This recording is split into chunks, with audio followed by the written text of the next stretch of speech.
Halo teman-teman semua, selamat datang di podcast kami, di mana podcast ini akan membuat teman-teman semakin penuh otaknya, semakin pusing dengan ilmu-ilmu seputar keuangan negara.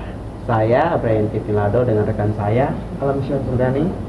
Di sini kami dari program Ilmu Administrasi Negara, Fakultas Ilmu Sosial dan Politik, Universitas Nusa Cendana.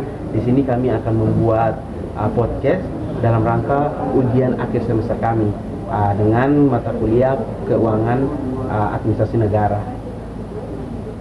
Betul, jadi di sini kita bakal bahas 7 pertemuan dari pertemuan 9 sampai dengan pertemuan 15. Masing-masing dengan satu kasus nyata dari pembahasan berita. Nah, jadi kita beda kasus nggak pakai teori atau konsep yang sudah kita pelajari di dalam kelas. Ya, dan akhir dari podcast kami akan ada refleksi di mana kami akan cerita pengalaman belajar kami selama satu semester ini. Baik teman-teman, pada pertemuan ke-9 kita akan membahas mengenai dengan penganggaran keuangan negara atau sektor publik. Di mana tema pertemuan 9 ini kalau ngomong-ngomong soal anggaran pasti langsung kebayang dengan APBN. Nah, buat kasusnya itu kita angkat berita soal RAPBN pada tahun lalu 2025 yang waktu itu lagi ramai dibahas. Jadi outlook APBN 2025 pertama untuk keseimbangan primer negatif 109,8 triliun dan untuk defisit totalnya di 662 menjadi 2,78% dari GDP, agak lebih lebar dibandingkan APBN awal tapi masih cukup manageable. Kami akan meminta persetujuan DPR untuk menggunakan sisa anggaran lebih 85,6 triliun sehingga kenaikan defisit itu tidak harus dibiayai semua dengan penerbitan surat utang, namun menggunakan cash yang ada. Di mana pemerintah menetapkan defisit anggaran sebesar 616,2 triliun atau sekitar 2,29% dari PDB. Oke, sebelum kita bedah, kita jelasin dulu nih konsepnya seperti apa. Jadi penganggaran sektor publik itu adalah proses penyusunan rencana keuangan yang tersistematis untuk periode tertentu, baik itu periode jangka panjang, jangka pendek atau jangka menengah. Menurut para ahli, anggaran publik itu bukan cuma soal angka, tetapi adalah alat perencanaan, pengendalian, dan akuntabilitas yang harus dipertanggungjawabkan. Betul. Nah, ada juga 3 fungsi utama anggaran sektor publik yang kita sudah pelajari di dalam kelas. Yang pertama, fungsi alokasi, di mana negara itu menentukan sumber daya dialokasikan kemana. Yang kedua, fungsi distribusi, yaitu memastikan kesejahteraan secara merata. Nah, ketiga, fungsi stabilisasi, yaitu menjaga keseimbangan ekonomi makro. Nah, kalau kita lihat dari kasus yang kita akan bedah pada hari ini nih, itu bukan berarti pemerintah boros ya, bukan berarti pemerintah boros atau kemana. Dalam ilmu administrasi negara, keuangan negara, defisit itu bisa menjadi instrumen fiskal yang sengaja digunakan. Ini yang kita kenal sebagai anggaran defisit atau ekspansif. Nah, dalam kasus ini kita akan membahas menggunakan teori Keynesian, di mana teori ini pun mendukung bahwa di saat ekonomi perlu didorong, pemerintah itu boleh belanja lebih besar dari pendapatan, asalkan terencana dan terkendali. Nah, RAPBN 2025 itu memprioritaskan belanja di sektor infrastruktur, pendidikan, dan juga perlindungan sosial. Nah, itu semua mencerminkan fungsi alokasi dan fungsi distribusi tadi. Dan yang paling penting, proses penyusunan RAPBN itu panjang sekali, di mana mulai dari perencanaan di Bappenas, lalu Kemenku menyusun KMPPKR, lalu dibahas bersama DPR, sehingga akhirnya ditetapkan jadi undang-undang APBN. Itu adalah siklus penganggaran yang sesuai prinsip-prinsip good governance. Nah, jadi Nah, pada intinya adalah kesimpulannya adalah bahwa kasus era APBN 2025 ini mencerminkan penerapan konsep anggaran sektor publik yang secara struktur, termasuk fungsi perencanaan, penetapan prioritas, dan juga mekanisme transparansi melalui pembahasan bersama DPR. Oke, baik. Ternyata kita sudah selesai membahas pertemuan ke-9 yang begitu panjang dengan anggaran, dengan begitu banyaknya mekanisme-mekanisme dalam penganggaran. Setelah itu kita akan membahas pada pertemuan ke-10. Oke, sekarang kita masuk pada pertemuan 10. Ini adalah pengeluaran pemerintah atau government spending. Nah, pada pertemuan 10 ini topiknya itu sangat menarik dan juga sangat relevan dengan kehidupan kita sehari-hari loh. Nah, siapa yang di sini rumahnya pakai kompor gas atau bayar pakai listrik? Nah, kamu kan? Itu semua ada subsidi dari pemerintah loh. Oh, jadi semua itu adalah subsidi dari pemerintah. Ya, benar. Kalau begitu betul sekali. Nah, kasus yang kita angkat soal realisasi belanja subsidi energi dan pupuk di APBN 2024, data menunjukkan subsidi energi mencapai ratusan triliun rupiah. Dari sisi belanja negara, realisasi sementara 3.350. Kita lihat lebih tinggi dari APBN awal 3.325. Ini salah satu pos belanja terbesar pemerintahan. Oh, jadi dalam konsep pengeluaran pemerintah yang kita sudah pelajari itu, pengeluaran itu dibagi dalam dua jenis ya, secara umum. Di mana pengeluaran rutin dan pengeluaran pembangunan atau dalam APBDN modern kita kenal sebagai belanja operasional atau belanja modal. Subsidi itu termasuk kategori apa ya? Nah, kalau subsidi itu masuk dalam belanja non kementerian atau lembaga, dan secara sifat ia adalah transfer pemerintah kepada kelompok tertentu, produsen atau konsumen untuk menstabilisasi harga. Nah, jadi dari perspektif teori pengeluaran pemerintah ada konsep yang namanya Wagner's Law yang dikemukakan oleh Adolf Wagner, di mana dia berpendapat bahwa seiring perkembangan ekonomi, pengeluaran pemerintah cenderung terus meningkat secara relatif terhadap PDB. Jadi Indonesia ini membuktikan ini. Tetapi ada juga kritiknya atau masalahnya yang diberikan. Pengeluaran subsidi yang terlalu besar tidak tepat sasaran bisa menimbulkan inefisiensi fiskal, yang dimana itu kenapa pemerintah terus berupaya mereformasi subsidi dari subsidi barang ke subsidi langsung berbasis data seperti program BLT.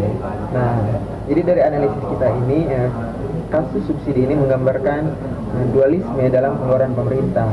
Nah, di mana satu sisi itu membahas soal kewajiban soal negara, di sisi lain ia harus dikelola secara efisien agar tidak membebani fiskal jangka panjang. Nah, ini yang jadi tantangan terbesar dalam administrasi keuangan negara.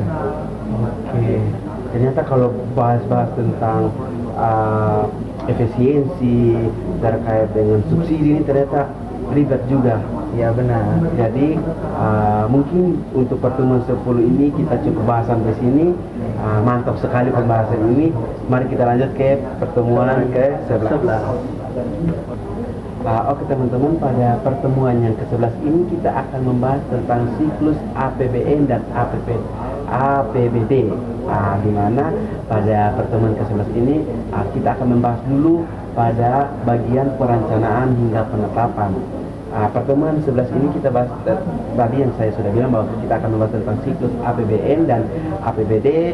Bagian pertama yaitu dari tahap perencanaan sampai penetapan, dan kasusnya super relevan, fenomena keterlambatan penetapan APBD di banyak daerah di Indonesia. Ya, jadi ini itu terjadi setiap tahun loh. Berdasarkan data Kemendagri, ada puluhan kabupaten dan juga kota yang terlambat menetapkan APBD hingga melebihi batas waktu sampai dengan 31 Desember. Nah, kenapa ini bisa terjadi?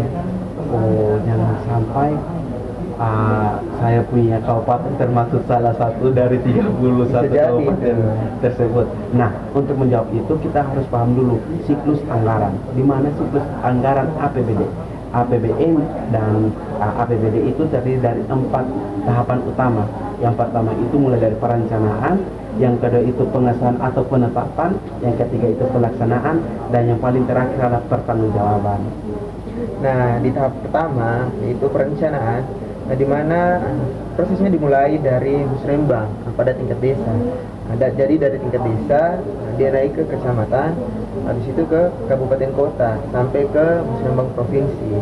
Nah, hasilnya adalah RKPD atau yang biasa disebut dengan Rencana Kerja Pemerintah Daerah. Oke, kemudian itu masuk ke tahapan penetapan, di mana RKPD itu diterjemahkan menjadi KUA, yang dimana itu KUA adalah Kebijakan Umum Anggaran. Setelah itu dan PPAS, Prioritas dan Platform Anggaran Sementara. Dari situ berubahlah TAPD dan DPRD bersama-sama membahas rencana APBD. Nah, disinilah sering terjadi kendala, tantangan, di mana pembahasan di DPRD itu molor karena berbagai alasan, seperti dinamika politik, perbedaan prioritas antara eksekutif dan juga legislatif, atau kapasitas SDM, penyusunan anggaran yang cukup terbatas. Di mana kalau begitu dampaknya itu sangat nyata. Ketika APBD terlambat ditetapkan, daerah tidak bisa melakukan belanja secara normal.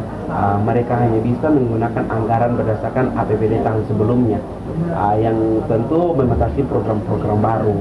Ya, benar.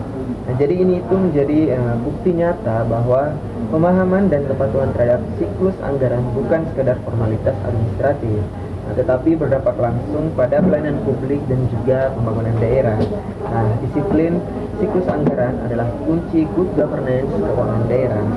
Ya, kalau bahas-bahas terkait dengan terlambatnya masuknya anggaran tersebut, kalau kurang lebih tadi bilangnya 31 kabupaten, ya sampai saudara punya kabupaten masuk dalam 31 kabupaten. Jadi ini menjadi suatu perhatian yang sangat khusus, di mana pemerintah harus lebih melihat daerah-daerah terpencil sebagai kabupaten-kabupaten sehingga tidak ada keterlambatan lagi. Lanjut pada bagian pembahasannya ke-12, kita akan membahas terkait dengan siklus pertemuan 12, yang dimana kami akan membahasnya lebih lanjut. Oke, sekarang kita masuk pada pertemuan 12. Nah, jadi pertemuan 12 ini lanjutan dari pertemuan 11. Pada pertemuan 11 kan kita membahas tentang siklus APBN dan juga APBD pada tahap perencanaan dan juga penetapan. Nah, pada pertemuan 12 ini kita lanjut pada tahap pelaksanaan dan juga pertanggungjawaban. Jadi kasus yang dekat sama kita atau yang beredar di lingkungan kita itu kasus persoalan silpa atau sisa lebih pembayaran anggaran. Sebagai gubernur baru dan baru di eksekutif, saya malah bersyukur nih, semua catatan BPK ini pasti akan kami tindak lanjuti. Saya sudah lihat dari laporan kan ada 3 ya. Jadi pokoknya kepala badan keuangan langsung saya suruh ikut Perpres. Jangan lagi pakai terbit-terbit, ikut yang paling tinggi. Kemudian seluruh rekomendasi tentang pengembalian uang yang sudah tertulis itu wajib dikembalikan. Ada kelebihan yang dipakai untuk honorer oleh Kepala Biro Barang Jasa itu harus dikembalikan 3,9 miliar atau berapa M. Yang ketiga juga ada kelebihan bayar atas kekurangan volume dan sebagainya, catatan buat dinas PU, buat KKP, buat sendirian juga itu wajib dikembalikan. Pokoknya kami harus eksekusinya. Dan nanti segera setelah ini, nanti juga ada proses ke depan lagi, tadi saya sudah dapat arahan, biar nanti kami juga bisa semacam ada internal juga jalan juga biar nanti membantu BPK biar pemerintah juga bisa memperbaiki laporan sendiri sebelum sampai rencana BPK. Bapak tadi Bapak bilang keuangan yang tadi itu harus dikembalikan. Bagaimana kalau tidak ada pengembalian? Ya, resiko bersangkutan kalau BPK sudah temuan ini kan bahaya loh, kembalikan kembali. Apakah nanti bisa sampai ke proses hukum Bapak? Nggak usah, kan sudah ada waktu suruh mengembalikan 60 hari ya kalau nggak salah. 60 hari. Kalau lebih Bapak? Ya itu urusan hukum nanti. Yang cukup tinggi di daerah-daerah pada Provinsi Nusa Tenggara Timur. Oke, baik, kalau begitu silpa itu kepanjangannya adalah sisa lebih pembiayaan anggaran. Ini adalah sisa uang yang tidak terpakai di akhir tahun anggaran. banyak yang mikir, wah berarti daerahnya hemat dong, tapi ternyata tidak sesederhana itu. Benar. Jadi dalam konteks siklus anggaran, silpa ini tinggi justru menandakan ada masalah di fase pelaksanaan anggaran. Artinya bahwa program yang sudah direncanakan dan dianggarkan tidak berhasil dilaksanakan secara optimal. Oh, kalau begitu penyebabnya bisa bermacam-macam Ya, ya. benar. Mungkin lambatnya proses pengadaan barang dan jasa, keterbatasan kapasitas sumber daya manusia pelaksanaan, kendala administrasi, atau program yang memang tidak realitas dari awal perencanaan. Ya, jadi dalam siklus APBD ini setelah tahap pelaksanaan ada juga tahap pertanggungjawaban seperti yang sudah dijelaskan pada awal tadi. Jadi tahap pertanggungjawaban ini tahap penyusunan laporan keuangan pemerintah daerah atau yang biasa disebut dengan LKPD yang kemudian diaudit oleh BPK. Nah, silpa yang tinggi akan tercatat dan menjadi temuan yang perlu dijelaskan secara lebih lanjut. Nah, kalau begitu dari perspektif administrasi negara keuangan negara, siklus anggaran harus berjalan secara utuh dan terintegrasi, di mana kelemahan ini satu fase akan berdampak pada fase berikutnya. Silpa yang terus-menerus tinggi menunjukkan bahwa kapasitas fiskal daerah tidak dimanfaatkan secara efisien untuk meningkatkan kesejahteraan masyarakat pada kabupaten atau daerah tertentu. Iya, benar. Nah, solusinya apa? Jadi, solusinya adalah penguatan kapasitas perencanaan, perbaikan manajemen kas, percepatan pengadaan, dan juga pengawasan lebih ketat di setiap tahap siklus anggaran. Nah, ini semua bagian dari reformasi pengelolaan keuangan daerah. Kalau begitu, topik ini sangat relevan dengan kita ya, Ya, di mana sebagai provinsi Nusa Tenggara Timur selalu adanya keterlambatan atau sisa-sisa itu. Baik, kalau begitu mari kita lanjut ke pembahasan berikutnya terkait dengan akuntansi sektor publik. Mari kita lanjut ke pertemuan ke 13. Oke teman-teman, kita lanjut pada pembahasan yang ke-13 itu terkait dengan akuntansi keuangan sektor publik. Bicara-bicara tentang akuntansi ini mungkin sedikit ribet ya ke depannya, di mana akuntansi keuangan sektor publik sekarang kita masuk ke ranah yang lebih teknis nih. Tapi tenang, kita akan bahas dengan cara yang mudah dipahami. Nah, jadi contoh kasusnya seperti penerapan basis akrual dalam laporan keuangan pemerintah Indonesia.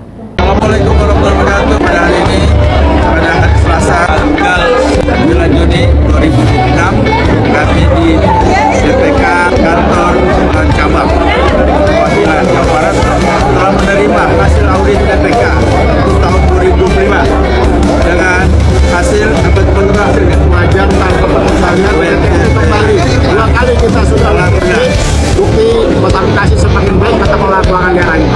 Ya, terima kasih atas dukungan semuanya bahwa dan seluruh masyarakat Kota Bekasi dan kerja keras dan seluruh ASN yang di Kota Bekasi sehingga Kota Bekasi kembali mendapatkan wajar tanpa pengecualian wajar.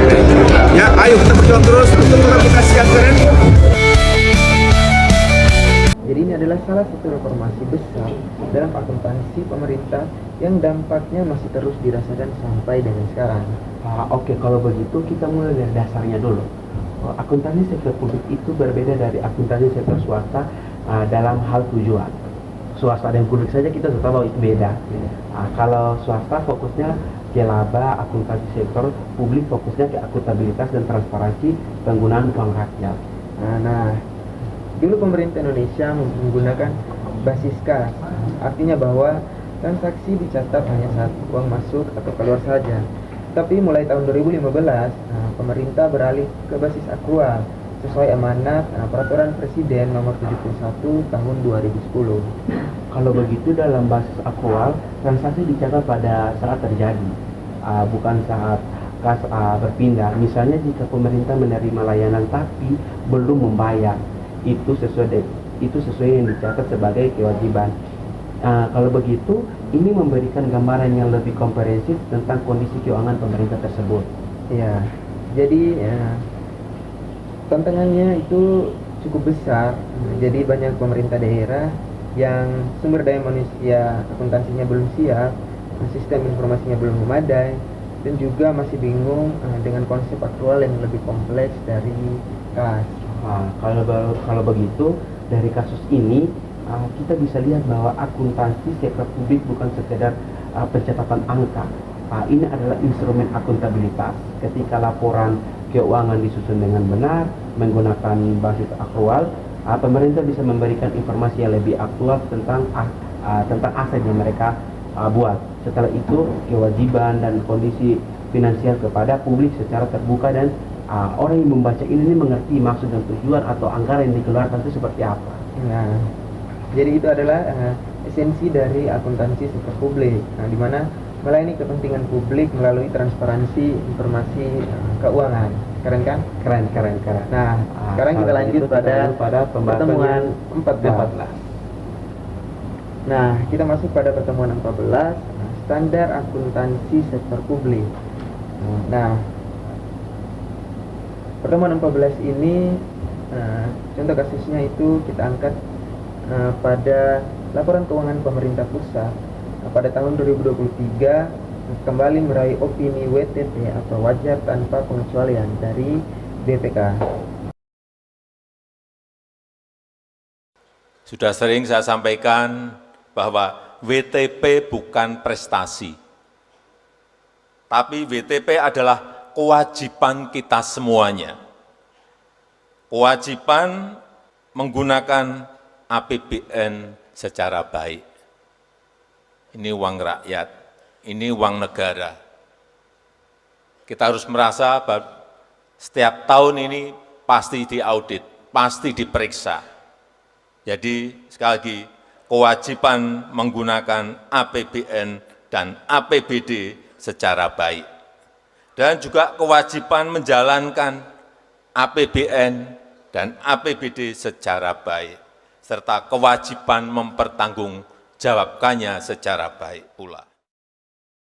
Kalau begitu WTP itu ibarat nilai A. Kalau misalnya di transkrip nilai itu dianggap sebagai nilai A, laporan keuangan pemerintah. Tetapi apa sebenarnya standar yang menjadi acuan untuk menetapkan opini itu? Ya, jadi inilah pentingnya SAP atau standar akuntansi pemerintahan. Jadi SAP itu sendiri adalah prinsip-prinsip akuntansi yang harus diterapkan dalam penyusunan dan juga penyajian laporan keuangan pemerintah pusat maupun daerah.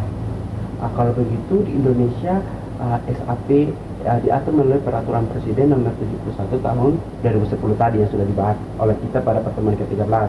Ada dua kerangka di dalamnya, yaitu SAP berbasis kas menuju akrual yang lama yang tadi saudara sudah jelaskan, dan SAP berbasis akrual yang sekarang digunakan. Ya, benar. Jadi SAP ini disusun oleh Komite Standar Akuntansi Pemerintahan atau KSAP. Nah, jadi mereka ini mengadopsi standar internasional atau IPSAS, International Public Sector Accounting Standards, dan juga menyesuaikannya dengan konteks Indonesia. Nah, kalau begitu WTP itu diberikan ketika laporan keuangan disajikan secara wajar dalam semua hal yang material sesuai SAP. Artinya akun-akun utama seperti kas, aset tetap, piutang, kewajiban semuanya disajikan dengan benar dan transparan tanpa adanya yang ditutupi oleh akuntansi tersebut. Ya, benar. Nah, yang menarik dari kasus ini adalah LKPP 2023. Nah, jadi Indonesia itu sudah berhasil mempertahankan opini WTP, wajar tanpa pengecualian tadi, pada beberapa tahun berturut-turut. Ini adalah bukti nyata bahwa penerapan SAP dan komitmen terhadap standar akuntansi yang baik menghasilkan kualitas laporan keuangan yang terus meningkat.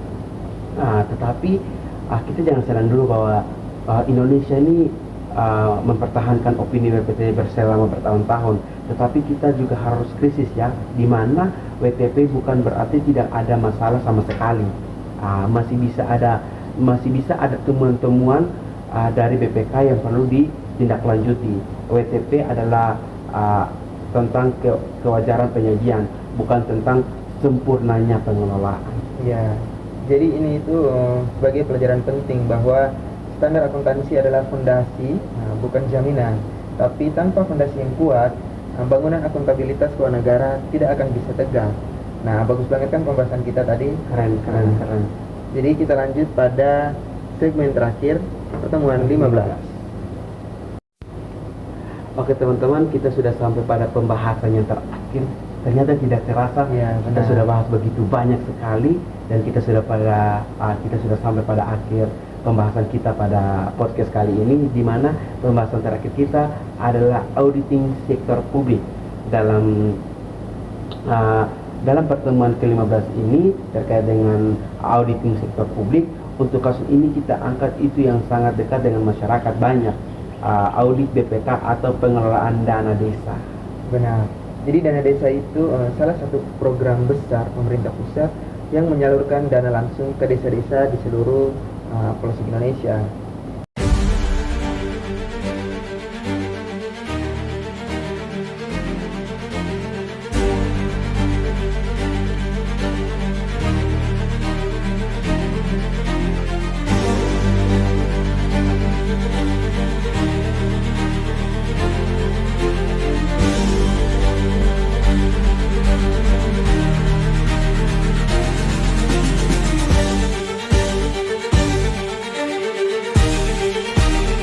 Jadi jumlahnya itu tidak kecil, ratusan triliun rupiah sejak tahun 2015. Dan BPK ini rutin memeriksa pengelolaannya. Jadi kalau begitu, teman-teman pasti bertanya, apa itu audit sektor publik kan? Audit sektor publik adalah pemeriksaan yang dilakukan oleh auditor yang independen untuk mengevaluasi apakah entitas pemerintah telah mengelola sumber daya publik secara ekonomis, efisien dan efektif. Kita kenal sebagai prinsip 3E yang tadi kita sudah katakan, bahwa adanya ekonomis, efisien dan efektif. Nah, di Indonesia, lembaga yang berwenang melakukan audit eksternal atas keuangan negara adalah BPK atau Badan Pemeriksa Keuangan. Jadi mereka ini independen dari pemerintah dan bertanggung jawab kepada rakyat melalui DPR. Oh, kalau begitu ada 3 jenis audit yang dilakukan oleh BPK. Yang pertama itu terkait dengan pemeriksaan keuangan, menilai kewajaran laporan keuangan tersebut. Setelah itu yang kedua itu pemeriksaan kinerja, di mana itu melihat efektivitas program. Dan yang ketiga itu pemeriksaan dengan tujuan tertentu, yang dimana untuk intervensi hal-hal khusus. Nah, jadi dalam kasus dana desa ini, BPK menemukan berbagai permasalahan, mulai dari pelaporan yang tidak tertib, penggunaan yang tidak sesuai peruntukan, hingga indikasi penyimpangan di beberapa daerah. Nah, ini adalah temuan pemeriksaan keuangan dan kinerja sekaligus.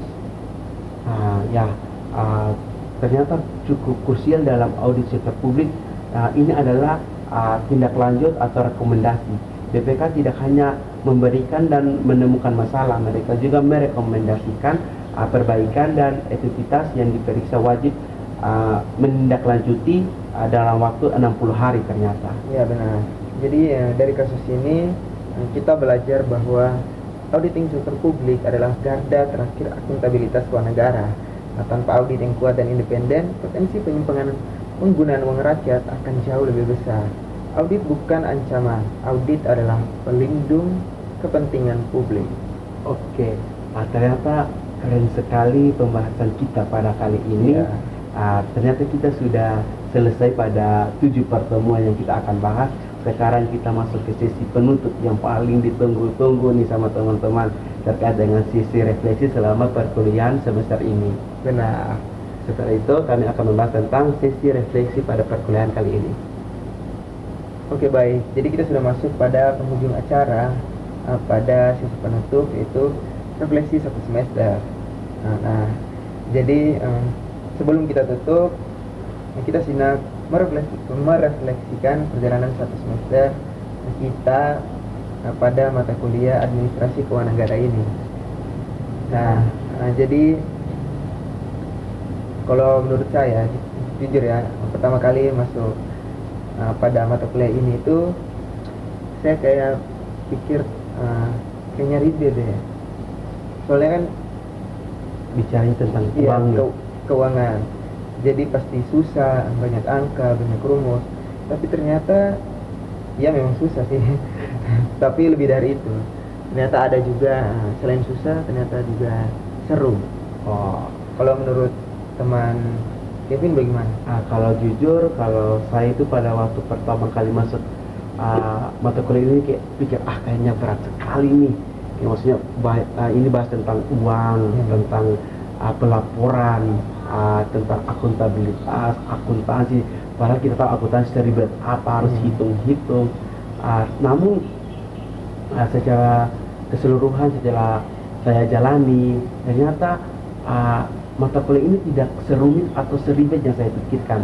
Walaupun sedikit sulit untuk dipahami, tapi jujur secara keseluruhan saya menikmati perkuliahan ini, di mana saya ingat awal semester waktu pertemuan kali dengan kata APBN, harus itu ada juga APBD, SAP, WTP, itu mungkin menjadi salah satu yang baru buat saya.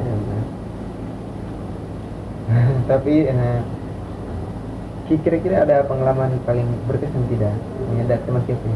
Kalau untuk pengalaman berkesan itu mungkin kita turun ke lapangan itu yang ternyata begini rasanya kalau turun ke lapangan untuk melihat keuangan itu dijalankan seperti apa, laporan itu dipublikasi seperti apa, dibuat seperti apa, dan itu menjadi salah satu kesan atau sesuatu hal yang baru untuk saya jalan. Kalau menurut saudara Alan kemana? Kalau saya hampir sama lah, maksudnya pengalaman paling berkesan selama 1 semester pada mata kuliah itu pada saat kita turun lapangan juga. Jadi kita turun lapangan itu kan kita turun wawancara kan, kita ke dinas-dinas. Jadi kayak kita juga bisa langsung melihat laporan keuangan itu sendiri. Oke, baik, mungkin hanya ini saja yang bisa kita bahas pada kali ini. Semoga teman-teman semua yang sudah setia menemani kami, untuk teman Alan juga, untuk saya juga, kita akan sukses ke depannya dan kita akan selalu bersama-sama. Untuk teman-teman jangan lupa tonton terus video kami sampai habis, jangan nonton di tengah atau nonton di akhirnya saja, tapi teman-teman harus nonton sampai selesai karena ini dari awal ya, ini pembahasannya sangat-sangat menarik. Teman-teman tidak akan teman-teman tidak akan rasa rugi atau rasa bosan untuk menonton podcast yang telah kami buat ini. Oke, mungkin itu saja dari kami. Ya, saya Brian Kevin Lado. Saya Alam Furkani. Kami pamit undur diri. Terima kasih banyak. See you next video.